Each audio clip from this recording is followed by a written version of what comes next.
രേണു, എന്താ തന്റെ അടുത്ത പരിപാടി? ഓൺ ദ വേ എനിക്കൊരു സ്ഥലം വരെ പോണം. അറിയാ തന്റെ ഡോക്ടറുടെ അടുത്തേക്കല്ലേ? സുന്ദരനായ ഡോക്ടറെ കാണാനും കൊഞ്ചു കുഴിയാനും ഡയബറ്റിക് പേഷ്യന്റിന്റെ ലേബലുണ്ടല്ലോ തനിക്ക്. അയാള് നിനക്ക് കുത്തിവെക്കുന്ന ഇൻസുലിൻ ആയിരിക്കില്ല, ഷുഗർ ആയിരിക്കും, സാക്ഷാൽ പഞ്ചാര. നീ എനിക്ക് ഇഞ്ചക്ഷൻ എടുക്കോ? അസുഖം വന്ന ഡോക്ടറെ തന്നെ കാണണം. ഒന്ന് തുമ്മിയാലും ഡോക്ടറെ ചെന്ന് കാണുന്ന ഈ രോഗത്തിന് ഒരു പേരുണ്ട്, ഡോക്ടർ പ്രസാദ് മാനിയ.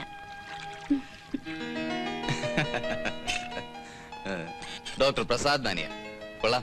രേണുവിന്റെ ഫ്രണ്ട്സിന്റെ കമന്റ്സ് എനിക്ക് ഇഷ്ടമായി. അത് ഞാനും ഡോക്ടറുമായുള്ള ഫ്രണ്ട്ഷിപ്പിൽ അവർക്കുള്ള അസൂയ. അത് ശരി. തന്നോട് യോഗ ക്ലാസ്സിൽ പോകാൻ പറഞ്ഞേ പരദൂഷണം പറഞ്ഞിരിക്കാനല്ല, ഈ സൗന്ദര്യം ഇതുപോലെ കീപ്പ് ചെയ്യാൻ വേണ്ടിട്ടാ. എസ്പെഷ്യലി ഡയബറ്റിക് പേഷ്യൻസിന് എക്സസൈസ് വളരെ നല്ല.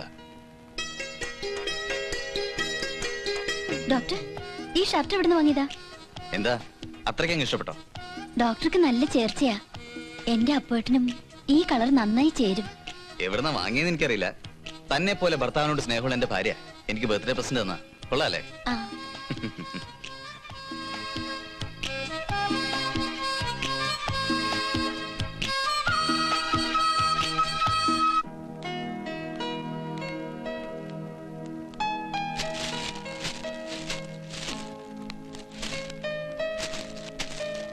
എടോ രേണു.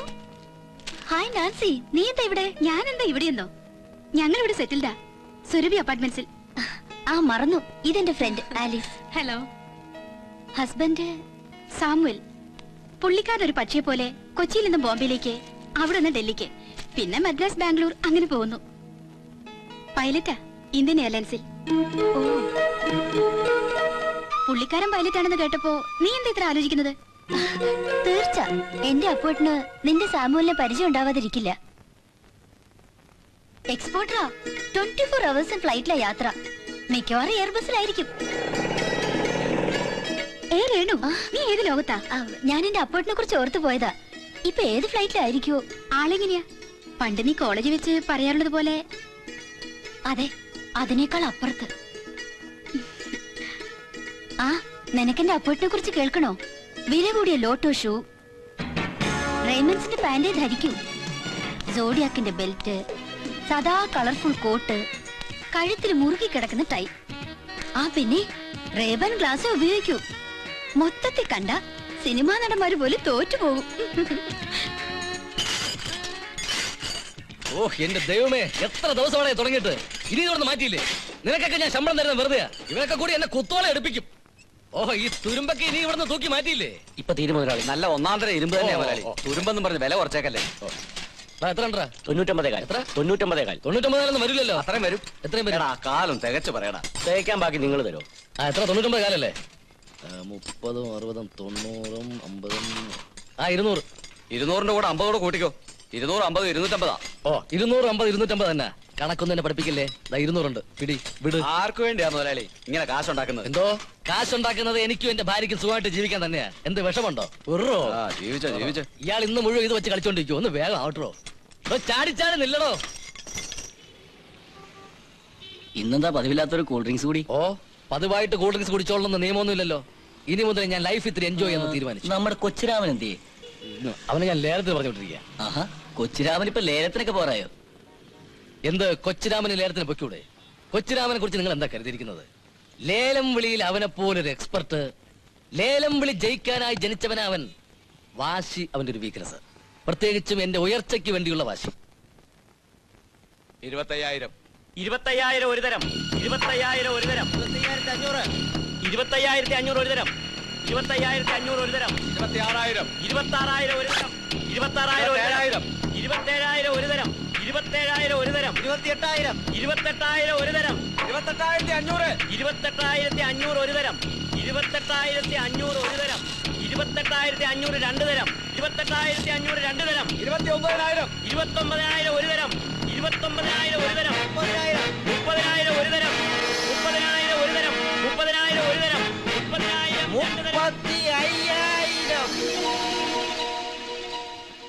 30,000 രണ്ട് തരം. 35,000 ഒരു തരം. 35,000 ഒരു തരം. 35,000 ഒരു തരം. 30,000 രണ്ട് തരം. 30,000 രണ്ട് തരം. 30,000 രണ്ട് തരം.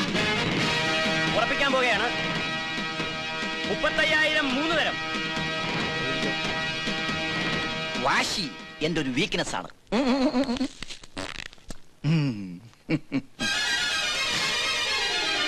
മുതലാളി!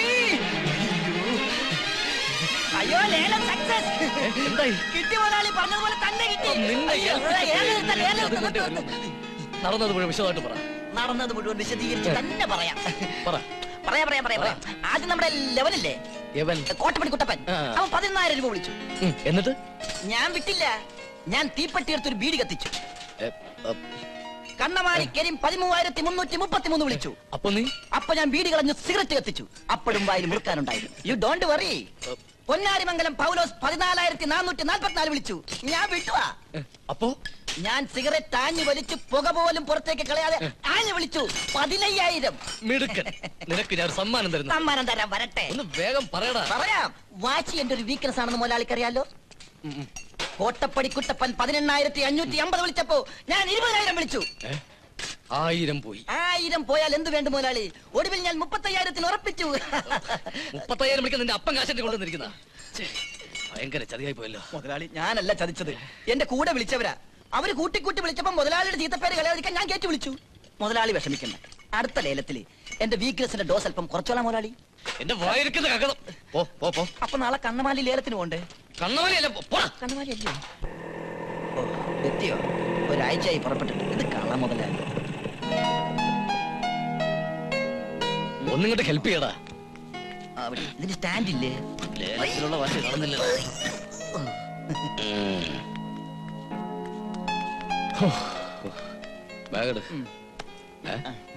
എന്ത് പറ്റി? ഒന്നും പറ്റിയിട്ടില്ല മുതലാളി. ലേലം കിട്ടിയ ക്ഷീണത്തില. ദേഹത്ത് നല്ല ചൂടുണ്ടല്ലോ. ഏയ്, ഓ, ദേഹത്ത് ചൂടോ? പൊട്ട് കിട്ടിയ തലക്കിട്ടാണല്ലോ. ചൂട് വരണ്ട തലക്കല്ലേ? തമാശ കേട്ടിട്ട് എനിക്ക് ചിരി വരുന്നില്ല. നിന്നെ ഇപ്പൊ കൊല്ലാനാ തോന്നുന്നേ. ഇപ്പോഴും മുതലാളി നല്ല ചൂടില്ല. തണുത്ത വെള്ളത്തിൽ നന്നായി കുളിച്ചാ മതി. പട്ടിയെ പിന്നെ കുളിപ്പിക്കാം. ആദ്യം മുതലാളി കുളിക്കും. പിന്നെ ചേച്ചി, വെള്ളത്തിൽ തണുപ്പ് കുറവാണെങ്കിൽ 2 ബ്ലാക്ക് ഐസ് കൂടി ഇട്ടേരി. അപ്പൊ മുതലാളി എല്ലാം പറഞ്ഞ പോലെ നാളെ കാണാം. കാണണമെന്നില്ല. എന്നാ മറ്റന്നാ വരട്ടെ ചേച്ചി. കുളിക്കാൻ ഐസിട്ട വെള്ളം എടുത്ത് വെക്കട്ടെ? ഐസിട്ട വെള്ളം. ഐസിട്ട വെള്ളത്തിൽ നിന്റെ അച്ഛനെ കൊണ്ട് കുളിപ്പിക്കടി. ചൂട് എടുത്ത് വേടി. ഐസ് വെള്ളം 25,000 10 35,000 40 17-ാം തീയതി കണക്ക് ചെയ്തില്ലേ?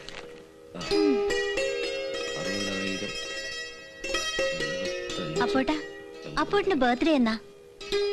18/12/95. 18/12/95 എന്തോന്നാ? 18/12/95 കിട്ടേണ്ട ബാങ്ക് ലോണിന്റെ കാര്യമാണ് ഞാൻ പറഞ്ഞത്. ഈ മാസം അത് കിട്ടിയില്ലെങ്കിൽ ബിസിനസ് കംപ്ലീറ്റ് കുഴയും. വീട്ടിൽ വന്നാലും അപ്പോട്ടിന് കാശിന്റെ ഇരുമ്പിന്റെയും കണക്ക് മാത്രമേ പറയാനുള്ളൂ. വേണ്ട, ഞാൻ ഇപ്പൊ ഇറങ്ങിയ രംഗീല സിനിമയുടെ കഥ പറഞ്ഞു തരാം. എന്തേ? അതെ, നീ ഒരു ഇരുമ്പ് കച്ചവടക്കാരന്റെ ഭാര്യ, അത് മറക്കണ്ട. എടി, ഒരു കച്ചവടക്കാരന് എപ്പോഴും കച്ചവടത്തിലെ ലാഭത്തിന്റെയും നഷ്ടത്തിന്റെയും കണക്കുകൾ മാത്രമേ ചിന്തിക്കാനുണ്ടാവൂ. അതുപോലെ തന്നെ ഒരു വീട്ടുകാരിക്ക് വീട്ടുകാര്യങ്ങളെ കുറിച്ചേ പറയാനുണ്ടാവൂ. നീ പണങ്ങണ്ട. കച്ചവട ചിന്തകൾ ഞാൻ 1 മണിക്കൂർ നേരത്തേക്ക് മാറ്റി വെച്ചിരിക്കുന്നു. ഇനി വീട്ടുകാരിയുടെ വീട്ടുകാര്യങ്ങൾ പറ, കേക്കട്ടെ. പറയടോ. അപ്പട്ടാ, ഇതെന്താന്നറിയോ? നമ്മുടെ കുചേലന്റെ കയ്യിലെ പണ്ടൊരു പൊതി ഉണ്ടായിരുന്നില്ലേ? അത് അവിൽ പൊതിയാണെന്ന് ഉൾക്കാഴ്ച ഉള്ളതുകൊണ്ട് കൃഷ്ണന് മനസ്സിലായി. എനിക്കങ്ങനെ ഉൾക്കാഴ്ചയില്ലല്ലോ. സാധാരണ കാഴ്ചയില്ലേ ഉള്ളൂ രേണു. ഓ, എപ്പോഴും ഒരു തമാശയാ. ഈ പാന്റും ഷർട്ടും ആർക്ക് വേണ്ടി വാങ്ങിയതാന്നറിയോ? ഇല്ല, അറിയില്ല. ആർക്കാ? അപ്പോട്ടന്. അല്ലാതെ ആർക്കാ? അപ്പോട്ടനല്ലേ?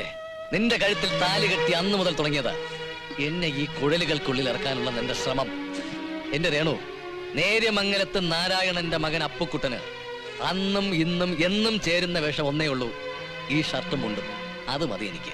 അത് പോരാ, ഒരു ഭാര്യയുടെ ഇഷ്ടം കൂടി നോക്കണം. ഓഹോ, അപ്പൊ ഭർത്താവിന്റെ ഇഷ്ടത്തിന് ഒരു വിലയില്ലേ ഇന്ത്യയില്? എന്റെ രേണു, ചേരാത്ത വേഷങ്ങൾ തമ്മിൽ ചേർക്കാൻ നോക്കരുത്, മനസ്സിലായോ? നീ ഒരു കാര്യം ചെയ്, ഇത് കൊണ്ടുപോയി ആ അലമാരയ്ക്ക് അത് സൂക്ഷിച്ചു നോക്കി. ഈ അപ്പുക്കുട്ടൻ ഇത് എന്ന് ചേരുന്നു എന്ന് തോന്നുവോ അന്ന് ഞാനിത് ഇട്ടോളാം. കൊണ്ടുപോയി വയ്ക്ക്.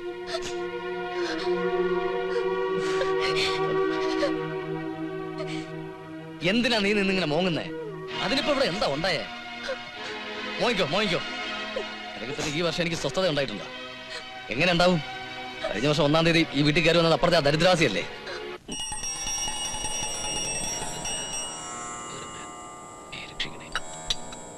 ഈശ്വര ഓ ഓ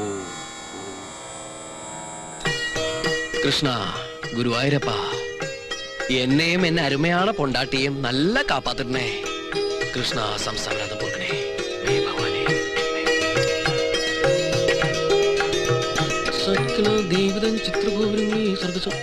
ശാന്ത വേണമാ എന്തോന്ന് പ്രസാദം എന്നാ പൊക്കോ പൊക്കോ ദോ വന്നിട്ടേ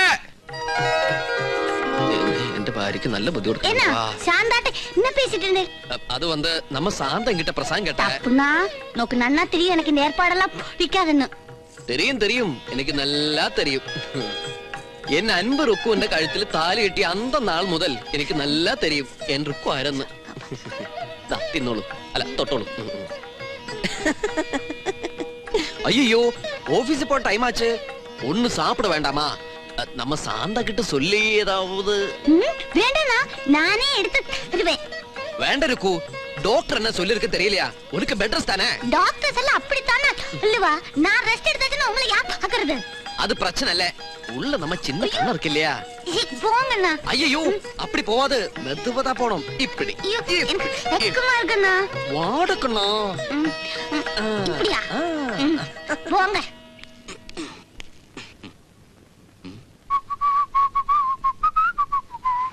ருக்கு நான் போயிட்டு வரேன் ஐயோ நான் ஒரு விஷயம் மறந்துட்டேன் என்ன விஷயம் ஐயோ சாரிண்ணா வலிச்சதா ரோட்ல எல்லாம் நிறைய பெண்ணுங்கள் உண்டு அவராரும் என் புருஷனை கண்ணு வைக்க கூடாது அதுக்குதான் இந்த பியூட்டி ஸ்பாட் அப்புறம் பொம்பளைங்களை பார்க்க கூடாது நான் வெஜிடேரியன் சாப்பிட கூடாது சிகரெட் பிடிக்க கூடாது ஸ்ட்ரைட்டா போய் ஸ்ட்ரைட்டா வரணும் ഇനി വേറെ ഇലൂമിനേഷൻ ഡെക്കറേഷൻ വർക്ക് ഏതാവത് വേണമാ കണ്ടത്തിൽ വെച്ച കോലം പോലെ ഉണ്ടാവും വരട്ടിറക്കൂ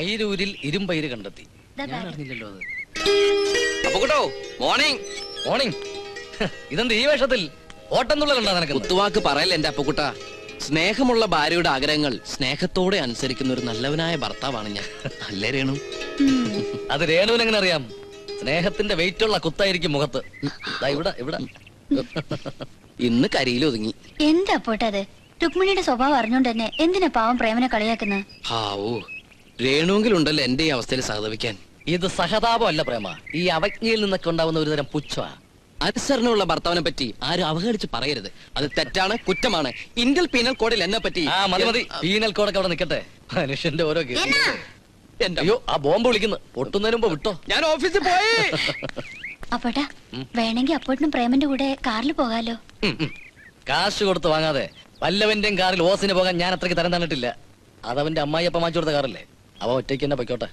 ആര് വാങ്ങിക്കൊടുത്താൽ എന്താ സ്കൂട്ടറിൽ ചെല്ലുന്നതിനേക്കാളും സ്റ്റൈലാ കാറിൽ ചെന്നിറങ്ങുന്നത് അത്ര വലിയ സ്റ്റൈലൊന്നും നമുക്ക് വേണ്ട നീ ഇപ്പൊ ഇത് പറയുന്നത് എന്താണെന്നൊക്കെ എനിക്കറിയാം ഡ്രൈവിംഗ് ഒക്കെ പഠിച്ചു കഴിഞ്ഞല്ലോ ഇനിയിപ്പോ ഒരു കാറൊക്കെ എടുത്ത് ഇങ്ങനെ ചെത്തി നടന്നുകൂടെയെന്ന് അതല്ലേ നിന്റെ മനസ്സിരിപ്പ് അതെ കാറുള്ളത് ഒരു അന്തസ്സാ ആ അന്തസ്സിൽ എനിക്ക് വലിയ വിശ്വാസമില്ല നമുക്ക് കാറുണ്ടെന്നാ ഞാൻ എല്ലാവരോടും പറഞ്ഞിരിക്കുന്നത് അതെന്തിനാ നീ എങ്ങനെ പറഞ്ഞു നടക്കുന്നത് ഇല്ലാത്ത അന്തസ് പറഞ്ഞുണ്ടാക്കുന്ന അപകട നോക്ക് എനിക്ക് വേണമെങ്കിൽ ഇതിനേക്കാൾ സ്റ്റൈലിന് 5-6 കാറുകൾ വാങ്ങിച്ചിടാൻ കഴിയാഞ്ഞിട്ടല്ല പക്ഷെ ഇപ്പൊ വേണ്ട കാറിന്റെ ആവശ്യം നമുക്കിപ്പോ ഇല്ല നമുക്ക് നമ്മുടെ പഴയ സ്കൂട്ടർ തന്നെ മതി പോട്ടെ